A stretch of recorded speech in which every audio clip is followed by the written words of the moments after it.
Hello friends.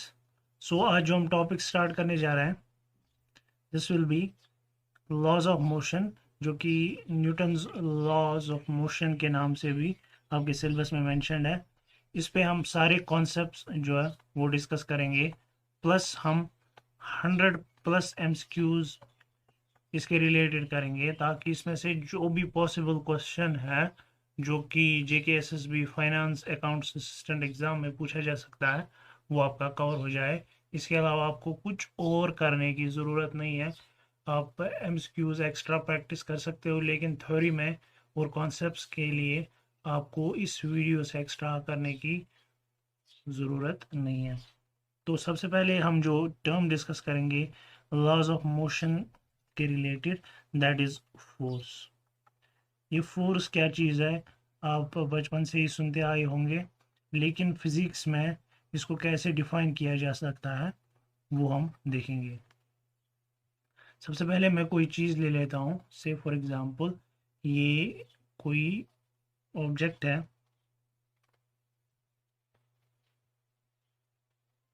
ये जो object है ये एक ही पोजीशन पे है, इस पे कोई भी एक्सटर्नल सोर्स जो है वो काम नहीं कर रहा।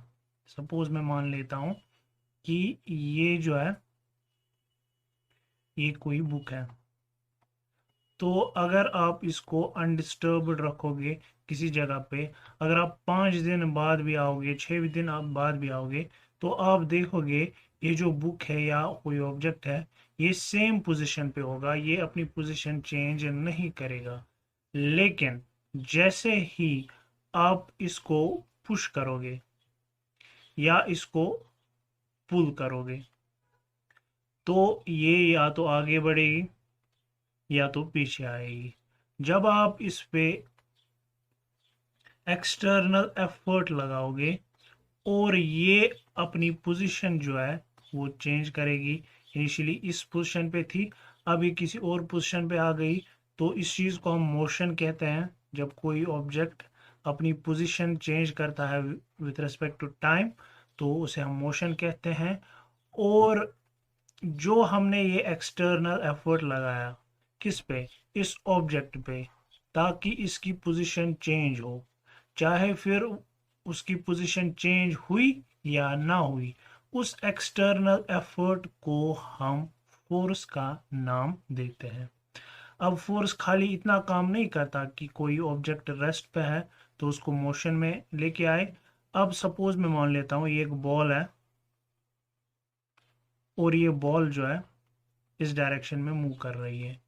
अब एक पर्सन है, एक पर्सन इस ऑब्जेक्ट को जो है स्टॉप करना चाहता है। तो इस ऑब्जेक्ट को स्टॉप करने के लिए भी एक एक्सटर्नल एफर्ट उसे लगाना पड़ेगा, जिस एक्सटर्नल एफर्ट का नाम फोर्स है। यानी अगर कोई चीज रेस्ट है उसे मोशन में लाना है तो एक्सटर्नल एफर्ट लगाने की जरूरत है। कौन सा एक्सटर्नल एफर्ट, उस एक्सटर्नल एफर्ट का नाम फोर्स है। अगर कोई चीज मोशन में है उस चीज को रेस्ट पे लाना है, उसके लिए भी एक्सटर्नल एफर्ट लगाना पड़ेगा, जिस एक्सटर्नल एफर्ट का नाम फोर्स है। अब कोई चीज क्विकली मूव कर रही है, से फॉर एग्जांपल ये बॉल जो है, बैट्समैन ने शॉट खेला और ये बॉल जो है वो क्विकली मूव कर रही है बाउंड्री की तरफ। अब फील्डर ने डाइव लगाई और उसने इस बॉल को जो है वो स्टॉप किया, स्टॉप करने की कोशिश की, लेकिन पूरी तरह से वो इस बॉल को स्टॉप नहीं कर पाए। तो क्या हो जाएगा, इस बॉल की जो है स्पीड है वो कम हो जाएगी। तो स्पीड कम करने के लिए, स्पीड डिक्रीज करने के लिए भी एक एक्सटर्नल एफर्ट लगाने की जरूरत पड़ी, जिस एक्सटर्नल एफर्ट का नाम फोर्स है। अगर ये बॉल स्लोली मूव कर रही है, से फॉर एग्जांपल ये फुटबॉल स्लोली मूव कर रही है, कोई पर्सन यहाँ से आएगा और इस फुटबॉल पे किक मारेगा और ये फुटबॉल जो है अब क्विकली मूव करेगी। यानी स्पीड इंक्रीज करने के लिए भी जो हमने एक्सटर्नल एफर्ट उस बॉल पे लगाया वो एक्सटर्नल एफर्ट फोर्स है। अब कोई चीज रस पे है और हम इस पे फोर्स लगा रहे हैं, लेकिन ये चीज काफी हैवी है, ये मूव नहीं हो रही है। अगर ये चीज मूव नहीं भी हुई तब भी हमने इस पे एक एक्सटर्नल एफर्ट लगाया, जिस एक्सटर्नल एफर्ट का नाम हमने फोर्स रखा है। अब और क्या हो सकता है फोर्स से फॉर एग्जांपल ये हम आटा मान लेते हैं, ये सर्कुलर शेप में है, तो बैलेंस से हम इसको ट्रायंगुलर भी बना सकते हैं, स्क्वायर शेप्ड भी बना सकते हैं, रेक्टेंगल शेप्ड भी बना सकते हैं, यानी किसी ऑब्जेक्ट की शेप हम चेंज कर सकते हैं by the application of force. Spring है, स्प्रिंग को हम कंप्रेस कर सकते हैं या स्प्रिंग को हम स्ट्रेच कर सकते हैं, किसकी मदद से? फोर्स की मदद से।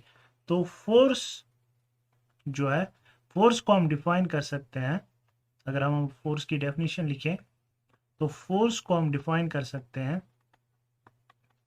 इट इज, आप साथ साथ लिखते भी रहिए ताकि आपके नोट्स भी बन जाए, it is an external effort in the form of, mostly हम पुश और पुल ही करते हैं, पुश और पुल,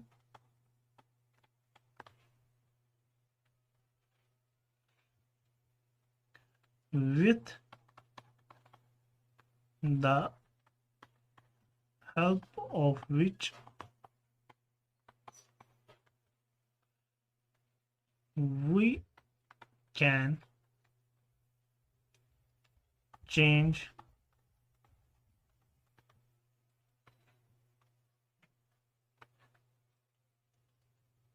object state, यानी अगर रेस्ट में है तो रेस्ट से हम मोशन में ला सकते हैं, और अगर मोशन में है तो मोशन से हम रेस्ट में ला सकते हैं फोर्स की मदद से। दूसरी क्या चीज हो सकती है? शेप चेंज हम कर सकते हैं, और क्या कर सकते हैं? स्पीड जो है, स्पीड चेंज कर सकते हैं, और क्या कर सकते हैं? कॉम्प्रेस और स्ट्रेच जो है वो हम किसी भी ऑब्जेक्ट को कर सकते हैं by the application of force. अब ये जो फोर्स है, फोर्स काफी टाइप्स का होता है, लेकिन यहाँ पे हम एक जो चीज डिस्कस करेंगे वो हम डिस्कस करेंगे बैलेंस्ड फोर्स और अनबैलेंस्ड फोर्स। बैलेंस्ड फोर्स और अनबैलेंस्ड फोर्स। अब ये क्या चीज है ये हम देख लेते हैं। सबसे पहले बैलेंस्ड फोर्स और अनबैलेंस्ड फोर्स डिस्कस करने से पहले एक जो इम्पोर्टेंट चीज हम डिस्कस करेंगे, देखिए हर एक चीज जो है वो मेजर होती है। से फॉर एग्जांपल अगर मास है, मास हम किलोग्राम्स में मेजर करते हैं। अगर लेंथ है तो लेंथ को हम मीटर में मेजर करते हैं। अगर टाइम है तो टाइम को हम सेकेंड्स में मेजर करते हैं। इसी तरह से अगर फोर्स है तो फोर्स को हम मेजर करते हैं न्यूटन्स में। ठीक है, मैं यहाँ पे लिखूंगा 10 किलोग्राम, तो इससे मुझे पता चल गया कि इस ऑब्जेक्ट का जो मास है वो 10 किलोग्राम है। अगर मैं लिखूं यहाँ पे 8 मीटर, तो इससे मुझे पता चल गई इस ऑब्जेक्ट की जो लेंथ है वो 8 मीटर है। अगर मैं लिखूं 5 सेकेंड्स, तो इससे मुझे पता चला जो टाइम का वैल्यू है वो 5 सेकेंड्स है। इसी तरह से अगर मैं लिखूं 10 न्यूटन, 10 N, इसका एन का मतलब है न्यूटन, तो इसका मतलब है कि 10 न्यूटन फोर्स जो है वो ऑब्जेक्ट पे एक्ट कर रहा है। अब ये से फॉर एग्जांपल एक ऑब्जेक्ट है, इस साइड से मैं इस ऑब्जेक्ट पे 5 न्यूटन फोर्स जो है एक पर्सन एक्सर्ट कर रहा है, और इस साइड से दूसरा पर्सन जो है वो भी 5 न्यूटन फोर्स एक्सर्ट कर रहा है। ये पर्सन जो है इस ऑब्जेक्ट को ईस्ट की तरफ ले जाना चाहता है, इस पर्सन का नाम हम रखेंगे ए। ये पर्सन जो है इस ऑब्जेक्ट को वेस्ट की तरफ ले जाना चाहता है, इसका नाम हम रखेंगे B.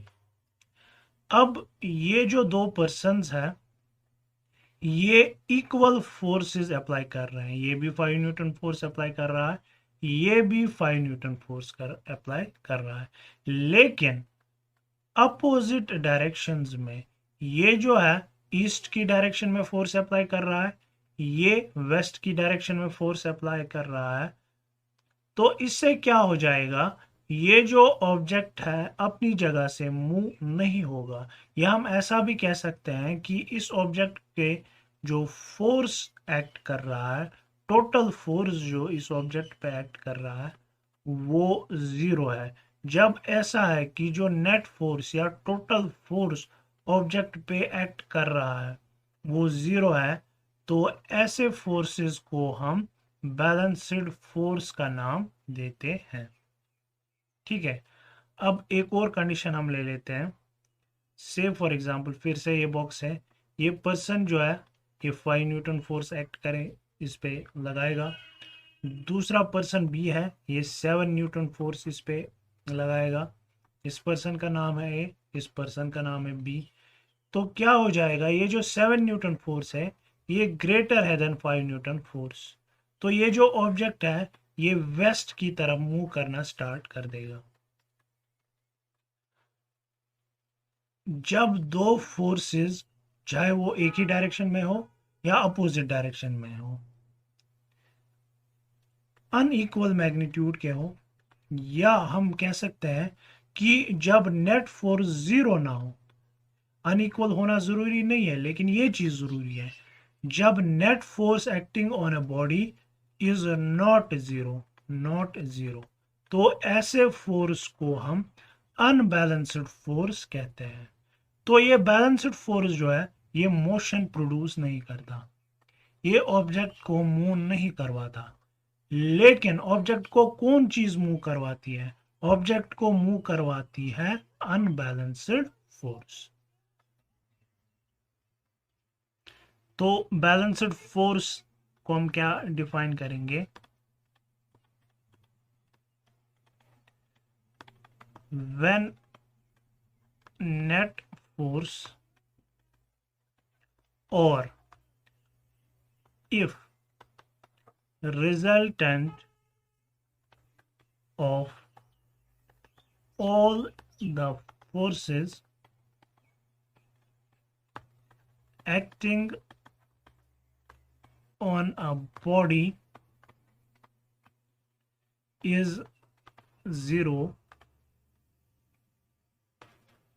the forces are called balanced forces.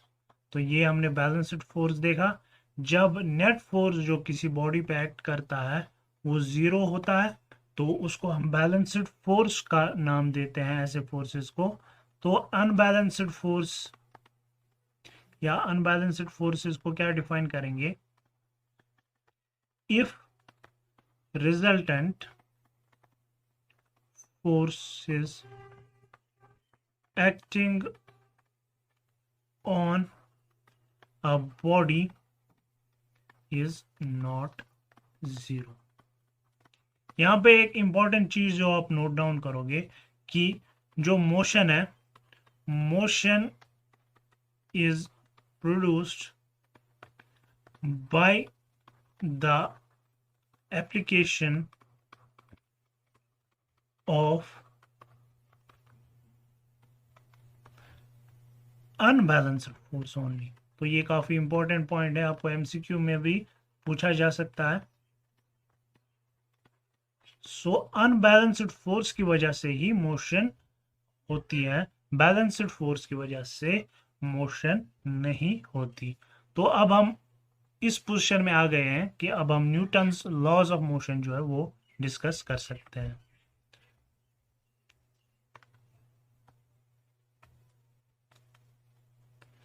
तो सबसे पहले हम फर्स्ट लॉ ऑफ मोशन जो कि न्यूटन ने दिया है वो डिस्कस कर लेते हैं। फर्स्ट लॉ ऑफ मोशन, या कहीं कहीं पे आप देख के लिखोगे कि लिखा होगा Newton's first law of motion, तो both are one and the same thing. तो क्या है ये Newton's first law of motion? Newton कहता है कि अगर एक ऑब्जेक्ट रेस्ट पे है, तो यहाँ से हम ये चीज डिस्कस कर लेते हैं। सपोज कोई चीज रेस्ट पे है, तो न्यूटन कहता है कि अगर हम इस चीज को डिस्टर्ब नहीं करेंगे तो ये चीज रेस्ट पे ही रहेगी। जैसा कि हम डे टू डे लाइफ में ऑब्जर्व करते हैं, अगर बुक्स जो है एक जगह पे है, किसी जगह पे हमने बुक्स रखी है, अगर हम उन बुक्स के साथ कुछ भी नहीं करेंगे, अगर हम उन बुक्स को हाथ नहीं लगाएंगे, तो वो बुक्स वही रहेंगी, खुद ही मूव करना स्टार्ट नहीं कर देंगी। तो ये पहली चीज कही थी न्यूटन ने अपने फर्स्ट लॉ में कि अगर कोई चीज रेस्ट पे है तो वो हमेशा रेस्ट में ही रहेगी। लेकिन दूसरी जो चीज उसने कही वो थोड़ा सा जो है समझने वाली बात है। उसने कहा कि अगर कोई चीज मोशन में है, ठीक है, अगर कोई चीज मोशन में है एक स्ट्रेट लाइन में, तो वो हमेशा यूनिफॉर्म मोशन में ही रहेगी। यानी अगर से फॉर एग्जांपल मैंने बॉल को किक किया और वो बॉल स्ट्रेट लाइन में मूव कर रही है, कोई भी चीज उसके सामने नहीं आती, तो वो बॉल जो है हमेशा मूव करती रहेगी। लेकिन रियल लाइफ में हम ऐसा ऑब्जर्व नहीं करते। हम देखते हैं कि जब भी कोई ऑब्जेक्ट मूव करता है तो कुछ टाइम बाद वो ऑटोमेटिकली रेस्ट में आ जाता है। तो इसका जवाब न्यूटन ने दिया कि जब कोई चीज मूव करती है, ग्राउंड पे मूव करती है या एयर में मूव करती है, तो दो फोर्सेस जो है, दो एक्सटर्नल फोर्सेस उस चीज को अपोज करते हैं। एक होता है फ्रिक्शनल फोर्स, एक फोर्स होता है फ्रिक्शनल फोर्स, और दूसरा फोर्स होता है एयर रेजिस्टेंस। यानी अगर कोई चीज ग्राउंड पे मूव कर रही है तो ग्राउंड कोशिश करती है, एक फोर्स लगाती है और इस ऑब्जेक्ट को रोकने की कोशिश करती है। इसी तरह से अगर कोई चीज एयर में मूव कर रही है तो एयर कोशिश करती है, एक अपोजिंग फोर्स लगाती है ताकि ये ऑब्जेक्ट जो है वो रुक जाए। तो ये दो एक्सटर्नल फोर्सेस जो है ऑब्जेक्ट्स पे एक्ट करते हैं, और जो मूविंग ऑब्जेक्ट है वो रुक जाते हैं। अगर ये दो एक्सटर्नल फोर्सेस ना होते तो अगर ऑब्जेक्ट मूव करती तो वो कभी नहीं रुकती, स्ट्रेट लाइन में हमेशा वो मूव करती रहती। ये Newton's first law of motion था। तो अब हम इसको कैसे डिफाइन करेंगे? First law of motion,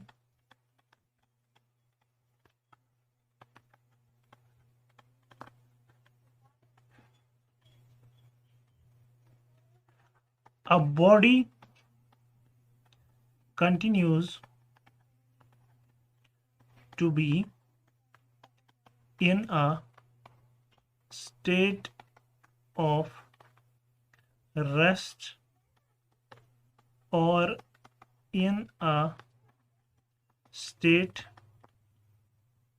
of uniform motion along a straight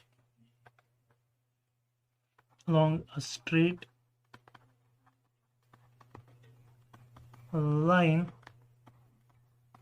unless some external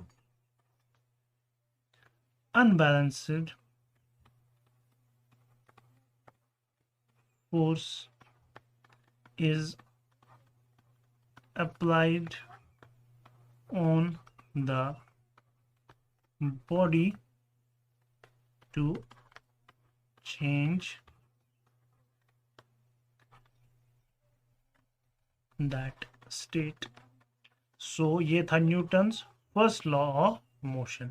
अब हम एक इंपॉर्टेंट टर्म जो है डिफाइन करके, दैट इज इनर्शिया।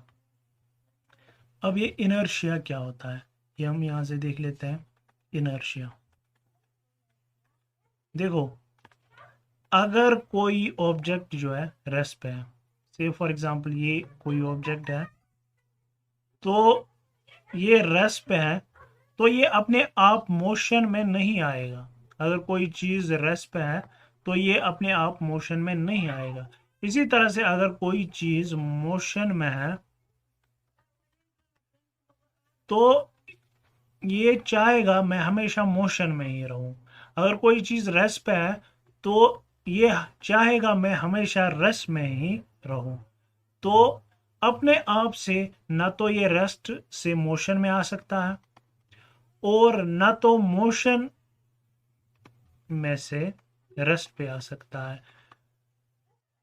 इस चीज में आने के लिए, अगर कोई चीज रेस्ट है तो मोशन में आने के लिए, या अगर कोई चीज मोशन में है तो रेस्ट में आने के लिए एक्सटर्नल एफर्ट की जरूरत होती है, जिसको हमने फोर्स का नाम दिया। यानी एक बॉडी कैपेबल नहीं है, या हम बोल सकते हैं इनएबिलिटी है बॉडी में कि अगर ये रेस्ट में है तो ये हमेशा रेस्ट में ही रहेगा। इसमें ये एबिलिटी नहीं है कि ये मोशन में आए। इसी तरह से अगर ये मोशन में है तो ये हमेशा मोशन में ही रहेगा। इसमें ये एबिलिटी नहीं है कि ये अपने आप रेस्ट में आ जाए। और अगर कोई ऑब्जेक्ट से फॉर एग्जांपल ईस्ट डायरेक्शन में मूव कर रहा है तो ये चाहेगा मैं हमेशा ईस्ट डायरेक्शन में ही मूव करूं।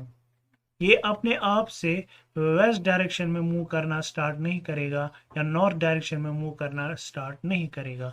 तो न तो ऑब्जेक्ट अपने आप से रेस्ट में से मोशन में से आ सकता है, न तो मोशन में से रेस्ट पे आ सकता है, और ना ही अपनी डायरेक्शन ऑफ मोशन जो है वो चेंज कर सकता है।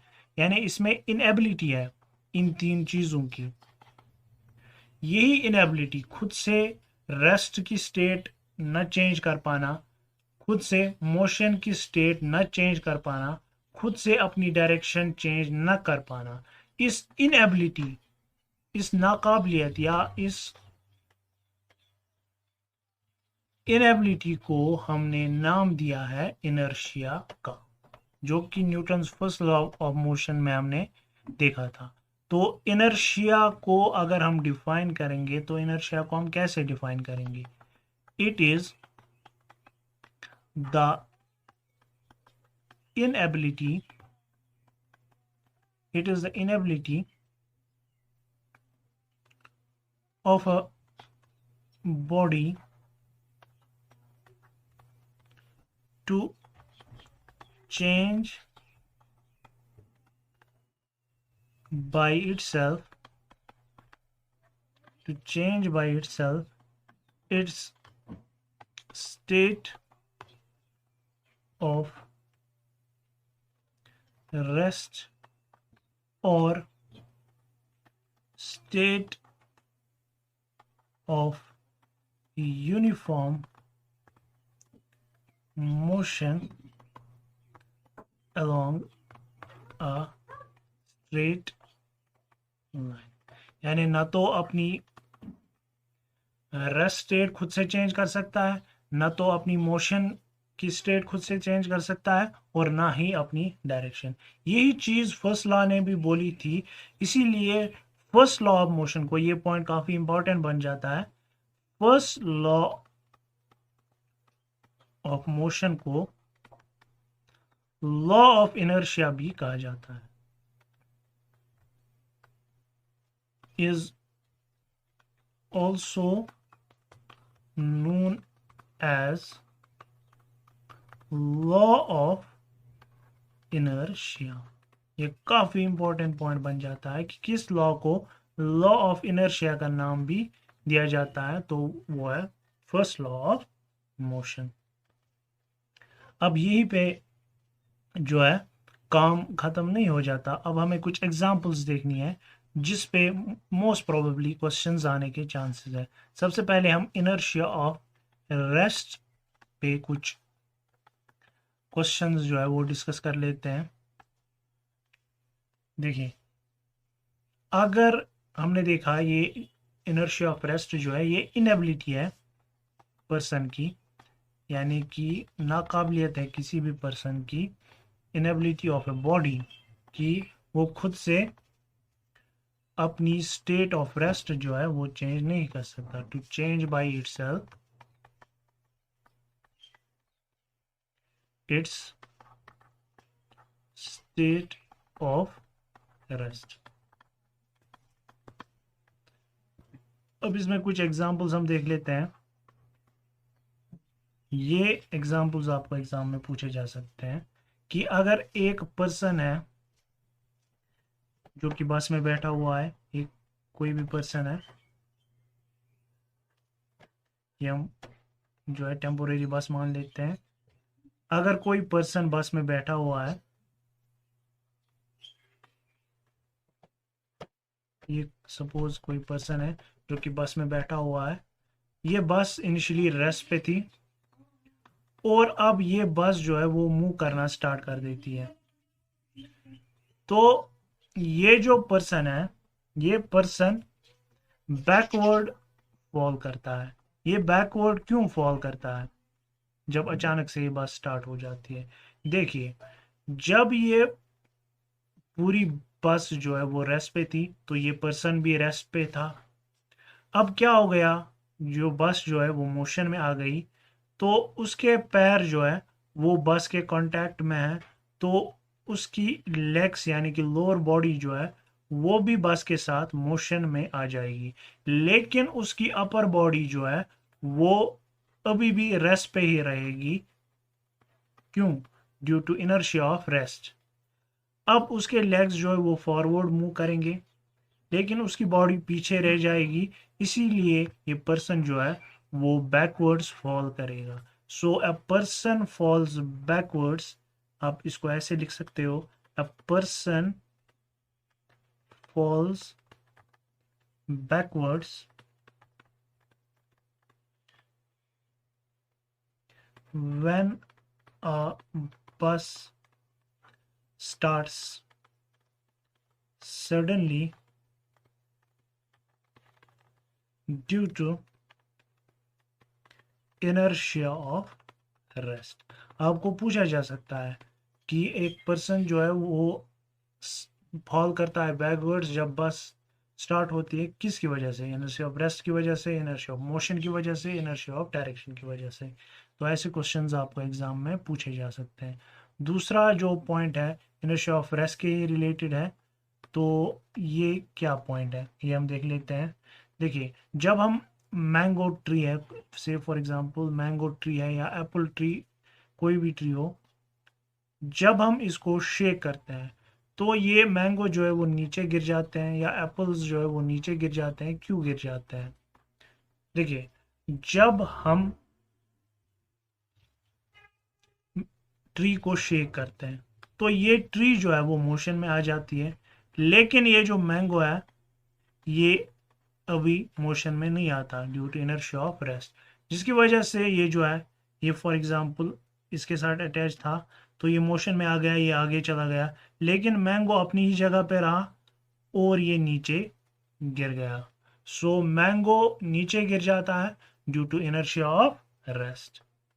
तीसरी जो एग्जांपल इसमें है कि जब हॉर्स स्टार्ट होता है सडनली, जो पर्सन है वो बैकवर्ड्स फॉल करता है due to inertia of rest. एक और एग्जांपल है, फॉर एग्जांपल अगर ये कोई मैटिंग है, ठीक है, इस पे डस्ट है, जब हम इसको हिट करते हैं तो ये जो भी मैटिंग है ये मोशन में आ जाती है, लेकिन डस्ट अपनी जगह पे रह जाती है।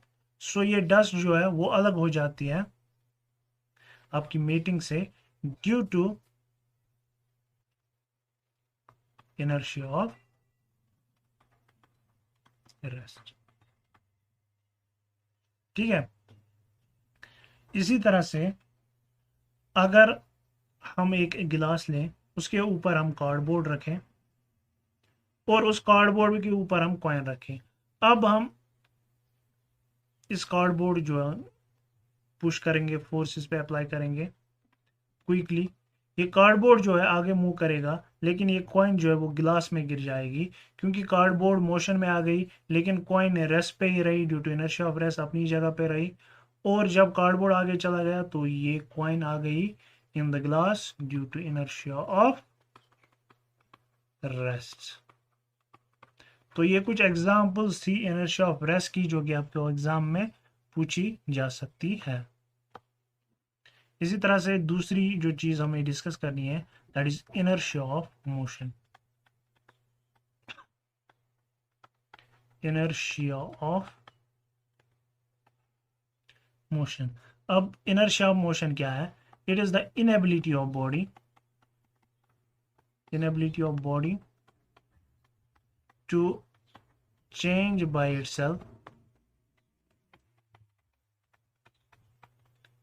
its state of motion।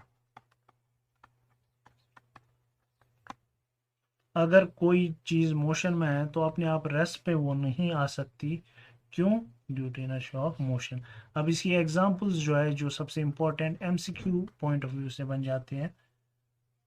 एक पर्सन जो है बस में है, बस मूव कर रही है, पर्सन भी बस के साथ मूव कर रहा है, ठीक है। तो ये जो बस है अचानक से स्टॉप करती है, तो ये जो पर्सन है वो फॉरवर्ड फॉल करता है, फॉरवर्ड। पिछले एग्जांपल में देखा था वो बैकवर्ड फॉल करता था, लेकिन यहाँ पे ये फॉरवर्ड फॉल करता है। क्यों? क्योंकि जब ये बस मोशन में थी तो ये पर्सन भी मोशन में है। अब ये बस अचानक से रेस्ट पे आ गई, तो उसके लेग्स जो है इन कांटेक्ट विथ बस है, तो वो भी रेस्ट पे आ जाएंगे, लेकिन उसकी अपर बॉडी जो है वो मोशन में ही रहेगी due to inertia of motion, और ये जो पर्सन है वो फॉरवर्ड फॉल करेगा, ठीक है।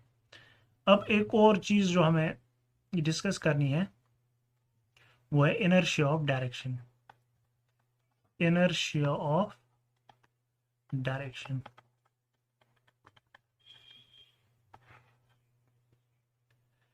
देखिए, अगर कोई पर्सन जो है वो स्ट्रेट लाइन में मूव करता है, तो अपने आप से वो नॉर्थ की तरफ या साउथ की तरफ मूव करना स्टार्ट नहीं कर देगा, जिसमें वो कैपेबल नहीं है अपनी डायरेक्शन खुद से चेंज करने का।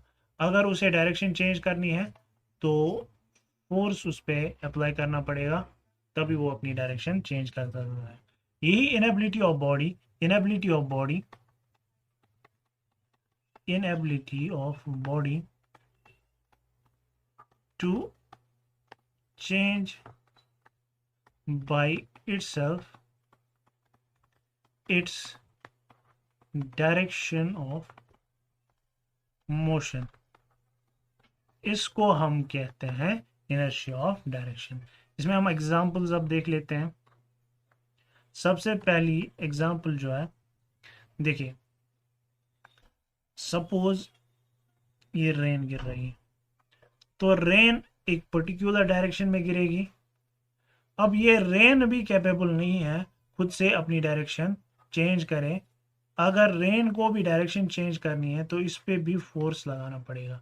अब सपोज रेन ऐसे वर्टिकली गिर रही है, तो हमें पता है रेन खुद से अपनी डायरेक्शन जो है वो चेंज नहीं कर सकती, तो हम अम्ब्रेला को भी वर्टिकली रखेंगे ताकि जो पर्सन है इस रेन से बच जाए। तो अम्ब्रेला की प्रोटेक्शन जो है फ्रॉम रेन वो है इनर्शिया ऑफ डायरेक्शन की वजह से। इसी तरह से अगर से सपोज ये एक रोड है, इस तरह का रोड है, देखिए अब गाड़ी मूव कर रही है और पर्सन भी इसी के साथ मूव कर रहा है, तो ये दोनों अब इस डायरेक्शन में मूव कर रहे हैं, क्योंकि जब गाड़ी मूव करेगी तो पर्सन भी मूव करेगा। अब अचानक से इस गाड़ी ने यू टर्न ले लिया इस डायरेक्शन में, लेकिन ये जो पर्सन है अब इसमें इनर्शिया डेवलप हो गया था इस डायरेक्शन में मूव करने का, तो जब ये अचानक से टर्न लेगी तो ये पर्सन इस डायरेक्शन की तरफ फॉल करेगा due to inertia of direction. तो यहां तक इनर्शिया डिस्कस हो गया। अब जो हम टर्म डिस्कस करने जा रहे हैं that is linear momentum. Linear momentum. अब ये लीनियर मोमेंटम क्या चीज है? लीनियर मोमेंटम को हम सिंपल वर्ड्स में डिफाइन करते हैं of quantity of motion contained in a body।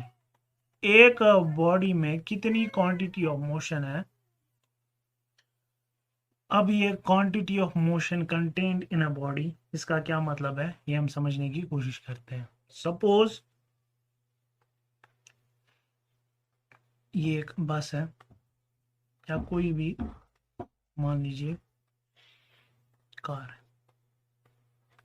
ठीक है, इसका नाम रखते हैं हम ए। अब यहां से दूसरी जो है दूसरी कार है जिसका नाम हम रखेंगे बी। अब ये जो कार है ये सपोज 100 kgs की है और ये कार बी जो है ये भी 100 kg की है, ठीक है। अब ये मूव कर रही है विथ स्पीड से फॉर एग्जांपल 10 मीटर पर सेकेंड। ये कार 2 जो है ये मूव कर रही है विथ स्पीड 15 मीटर पर सेकेंड।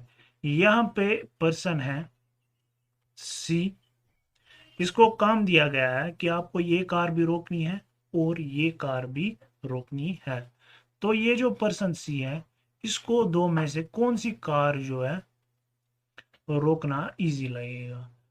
जो कार कम स्पीड से मूव कर रही है वही कार जो है इजीली स्टॉप होगी, यानी कम फोर्स उसे अप्लाई करना पड़ेगा इस कार को स्टॉप करने के लिए as compare to car B, ठीक है। तो जितनी वेलोसिटी ज्यादा होगी उतना ज्यादा फोर्स लगाना पड़ेगा। इसका मतलब है वो कार जो है ज्यादा मूव कर रही है। जिस कार की वेलोसिटी ज्यादा है वो कार ज्यादा मूव कर रही है, इसीलिए उसको रोकना डिफिकल्ट होगा। यानी हम ये बोल सकते हैं उस कार में मोशन ज्यादा है। इसी तरह से अगर इस कार का मास होता 150 kg, ये 10 मीटर पर सेकंड से मूव कर रही है। इस कार का मास है 10 kg, 100 kg और ये 10 मीटर पर सेकंड से मूव कर रही है। अब कार ए का मास ज्यादा है as compare to car B, तो इसको रोकना मुश्किल होगा, यानी इस पे ज्यादा फोर्स अप्लाई करना पड़ेगा। यानी जितना इसका मास ज्यादा होगा उतना इसमें मोशन जो है वो ज्यादा होगी। यानी मोशन किसी भी बॉडी की, किसी भी बॉडी में कितना मोशन है वो दो चीजों पे डिपेंड करती है, उस कार का या उस ऑब्जेक्ट का मास कितना है और उस ऑब्जेक्ट की वेलोसिटी कितनी है। इन्हीं दो का प्रोडक्ट यानी इन्हीं दो को जब हम मल्टीप्लाई करते हैं तब हमें एक नई चीज मिलती है जिसको हम पी से रिप्रेजेंट करते हैं और उसे हम लीनियर मोमेंटम का नाम देते हैं। तो अब अगर हम लीनियर मोमेंटम को अच्छे से डिफाइन करें तो कैसे डिफाइन करेंगे लीनियर मोमेंटम? सबसे पहले हम इसकी डेफिनेशन देख लेते हैं। It is the quantity of motion contained quantity of motion contained in a body. It depends on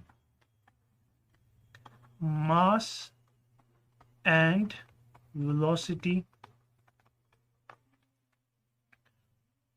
It is denoted by P. P is equal to M V. अब आपको कभी कभी एग्जाम में क्वेश्चन आ सकता है कि इसका यूनिट क्या है। मास का यूनिट है किलोग्राम और वेलोसिटी का यूनिट है मीटर पर सेकेंड। तो मोमेंटम का यूनिट जो है वो आ जाएगा किलोग्राम मीटर पर सेकेंड। ठीक है। और ये मोमेंटम जो है लीनियर मोमेंटम, ये एक वेक्टर क्वांटिटी है। फोर्स भी एक वेक्टर क्वांटिटी है। ये वेक्टर क्या होता है ये ऑलरेडी मैंने लास्ट वीडियो में डिस्कस किया था। इसी तरह से मोमेंटम भी एक वेक्टर क्वांटिटी होती है, यानी इसका दोनों मैग्नीट्यूड और डायरेक्शन भी होती है, और इसकी डायरेक्शन सेम होती है जो वेलोसिटी की डायरेक्शन होती है। से फॉर एग्जांपल अगर आपको बोला जाए कि एक ऑब्जेक्ट मूव करता है ईस्ट डायरेक्शन में विथ वेलोसिटी 5 मीटर पर सेकेंड, तो मोमेंटम की क्या डायरेक्शन होगी। अगर वेलोसिटी की डायरेक्शन ईस्ट है तो मोमेंटम की डायरेक्शन भी ईस्ट ही होगी। ठीक है। अब लीनियर मोमेंटम डिफाइन करने के बाद अब हम इस पोजीशन में आ गए हैं कि अब हम Newton second law of motion जो है वो डिस्कस कर सकते हैं। न्यूटन्स न्यूटन्स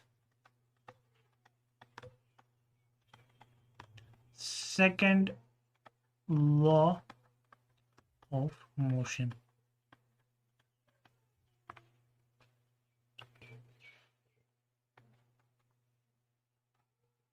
तो ये Newton second law of motion क्या है। ये कहता है, देखिए हमें पता है कि जो मोमेंटम है, मोमेंटम बराबर है मास इनटू वेलोसिटी के। अगर हमारे पास से फॉर एग्जांपल एक कार है, ठीक है, तो हम चाहते हैं इस कार का मोमेंटम किसी तरह से हम चेंज करें। ये कार जो है 100 केजीज की है। अब हम ये तो नहीं कर सकते कि इस कार में से हम दो टायर निकाल देंगे या इस कार के पार्ट्स जो है वो अलग कर देंगे और इसका मास जो है 80 केजी बना लेंगे, या इसमें कोई एक्स्ट्रा पार्ट्स ऐड कर देंगे और इसका मास 120 केजी बना देंगे। ऐसी चीज़ तो नहीं होती है। तो हम मास जो है ऑब्जेक्ट का चेंज नहीं करते। तो हम क्या चीज़ चेंज कर सकते हैं अगर हमें मोमेंटम चेंज करना है। हम जो है वो वेलोसिटी चेंज कर सकते हैं। अगर हम मोमेंटम कम करना चाहते हैं तो हमें वेलोसिटी कम करनी पड़ेगी। अगर हम मोमेंटम बढ़ाना चाहते हैं तो हमें वेलोसिटी बढ़ानी पड़ेगी।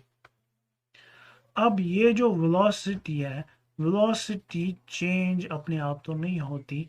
हमने देखा कि अगर स्पीड या वेलोसिटी हमें चेंज करनी होती है तो उसके लिए क्या अप्लाई करना पड़ता है। उसके लिए अप्लाई करना पड़ता है फोर्स, यानी वेलोसिटी को चेंज करने के लिए फोर्स चेंज करना पड़ता है। तो मोमेंटम की चेंज किस पे डिपेंड करती है, वेलोसिटी पे। वेलोसिटी की चेंज किस पे डिपेंड करती है, फोर्स पे। तो हम ये कह सकते हैं कि जो मोमेंटम की चेंज है वो डिपेंडेंट है ऑन फोर्स। तो इसको न्यूटन ने अपने लॉ के थ्रू ऐसे डिफाइन किया। Newton second law of motion हम अब डिफाइन कर सकते हैं इन सारे डिस्कशंस के बाद। तो Newton's second law of motion क्या है वो अब हम देख सकते हैं। It states that rate of change of linear momentum, rate of change of linear momentum is directly proportional to the external force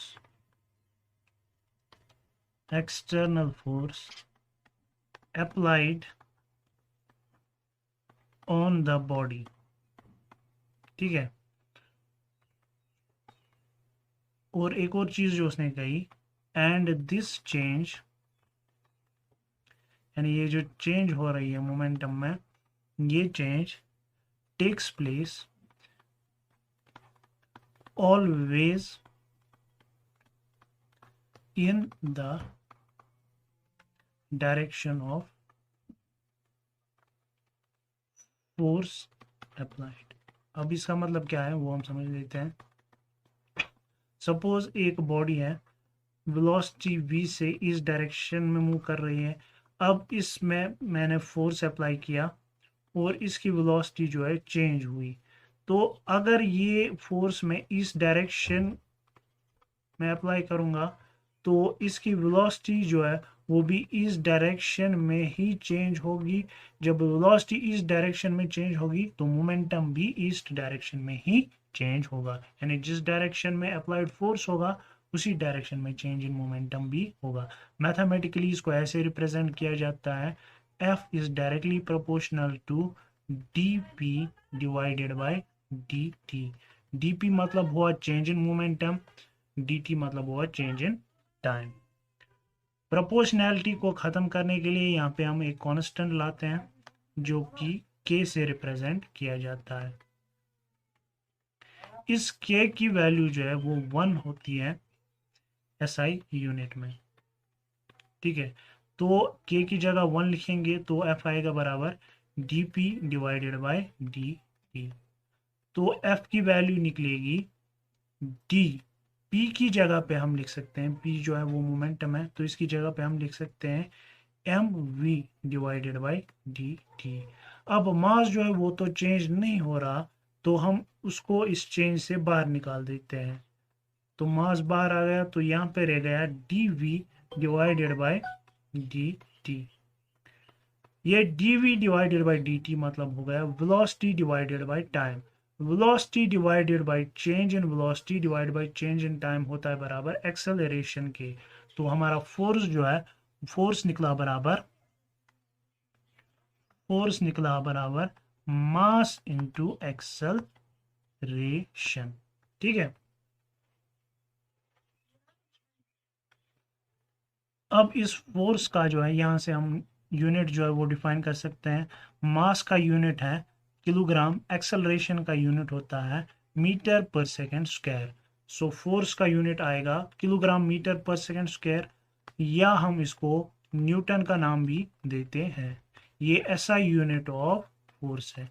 आपको एग्जाम में पूछा जा सकता है कि सीजीएस यूनिट ऑफ फोर्स क्या है, तो सीजीएस यूनिट ऑफ फोर्स होता है डाइन। 1 न्यूटन होता है बराबर 10⁻⁵ डाइन के। ठीक है, ये 3 चीजें आप याद रखेंगे related two units of force. अब यहाँ पे हम लास्ट लॉ पे आ जाते हैं जो कि है न्यूटन्स थर्ड लॉ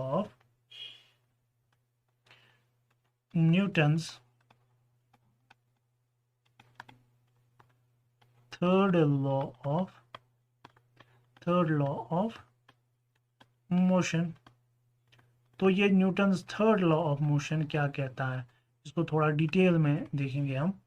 ये कहता है टू एवरी एक्शन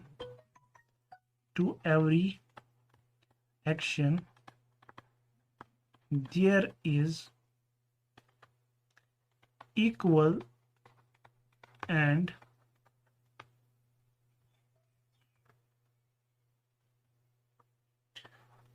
opposite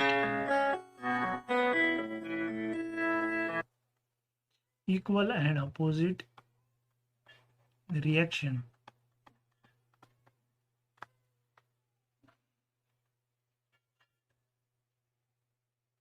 ठीक है, अब ये Newton's third law of motion कहता है, इसको अब थोड़ा सा समझ लेते हैं।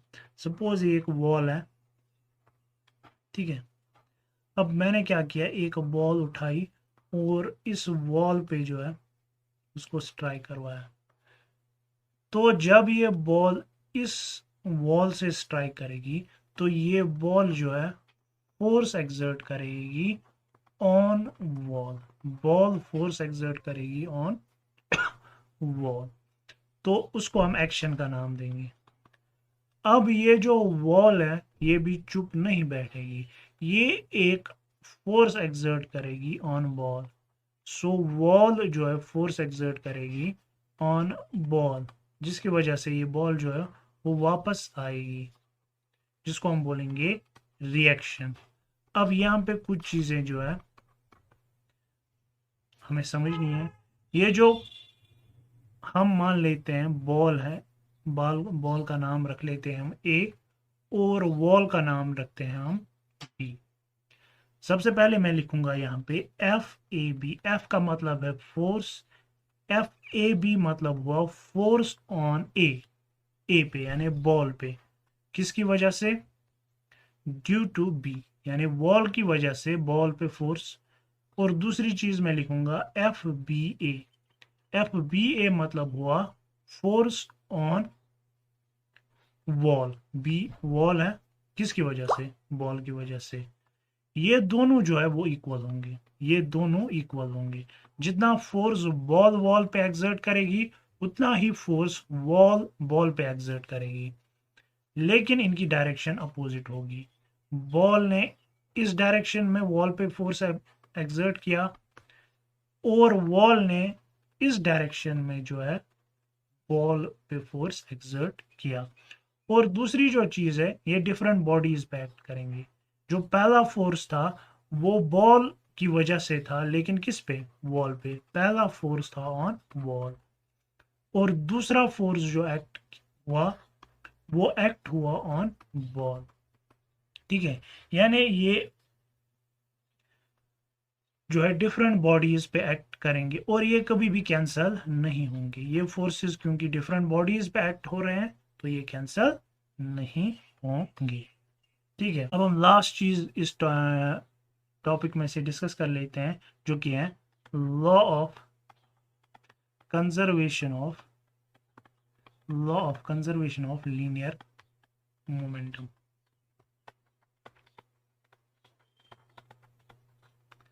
अभी law of conservation of linear momentum क्या है? सपोज मैं ये एक सिस्टम मान लेता हूं, तो हम मान लेते हैं एक सिस्टम है, इसमें दो बॉडीज है।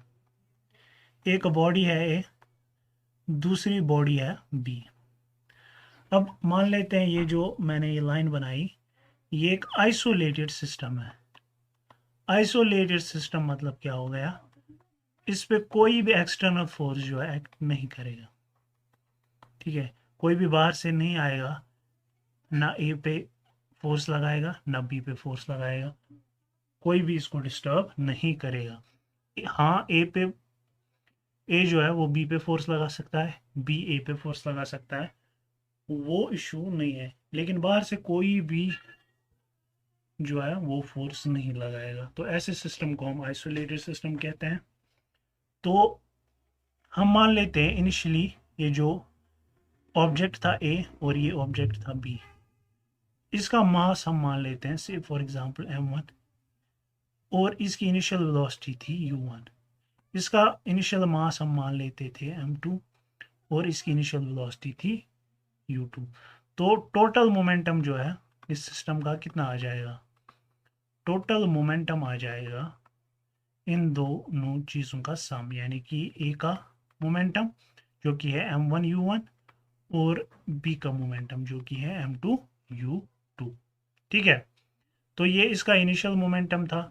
अब ये जो बॉडीज है आपस में टकराई, जब ये आपस में टकराई तो इनका मास तो चेंज नहीं होगा, लेकिन इनकी वेलोसिटी चेंज हो जाएगी। मैं मान लेता हूं अब ए की वेलोसिटी है v1 और बी की वेलोसिटी है v2। तो इसका मोमेंटम कितना बन जाएगा? वो बन जाएगा m1 v1 plus m2 v2। इसको मैं फाइनल मोमेंटम का नाम दूंगा। तो आइसोलेटेड सिस्टम में क्या हो जाएगा? हमेशा जो इनिशियल मोमेंटम है वो फाइनल मोमेंटम के बराबर होगा। अगर कोई भी एक्सटर्नल फोर्स जो है वो एक्ट नहीं करेगा तो इनिशियल मोमेंटम हमेशा फाइनल मोमेंटम के बराबर होगा। इसी को हम law of conservation of linear momentum कहते हैं।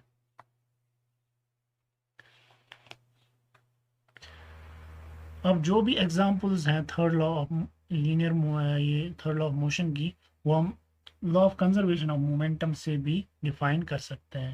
यानी कोई भी चीज़ अगर आपको थर्ड लॉ के रिलेटेड आए कि ये थर्ड लॉ से एक्सप्लेन होगा, तो वो चीज़ law of conservation of linear momentum से भी एक्सप्लेन होगी।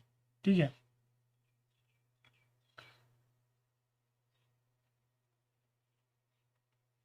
अब हम इसके रिलेटेड जो है वो एमसीक्यूज करेंगे, इस पूरे चैप्टर के रिलेटेड, और जो भी चीज़ें बची हुई हैं वो एमसीक्यूज में ही फिर डिस्कस भी होंगी। देखिए हमारे पास अब एमसीक्यूज जो है ये थर्ड लॉ के रिलेटेड है। सबसे पहले the force of action and reaction are always equal only. क्या ये इक्वल खाली इक्वल होते हैं, खाली अपोजिट होते हैं, या दोनों इक्वल और अपोजिट होते हैं? तो right answer will be C, always equal and opposite.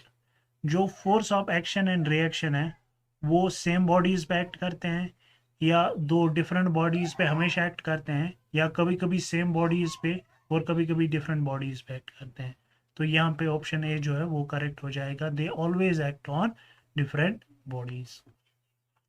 Question number 3 है, in working force of action, जो एक्शन फोर्स है वो कौन प्रोवाइड करता है?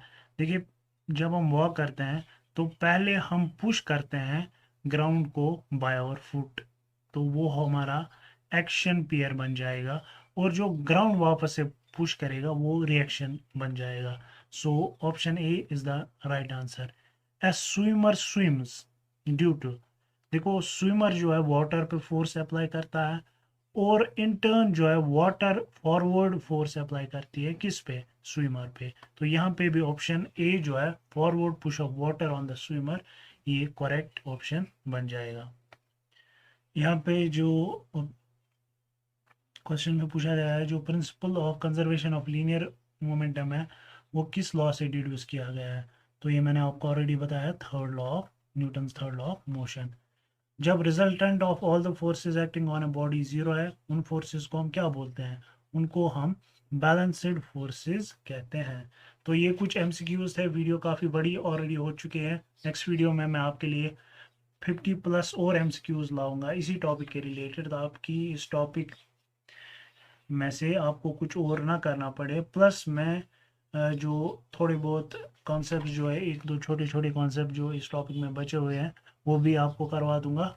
सो अगर वीडियो पसंद आए तो लाइक शेयर और सब्सक्राइब ज़रूर करें। Thank you.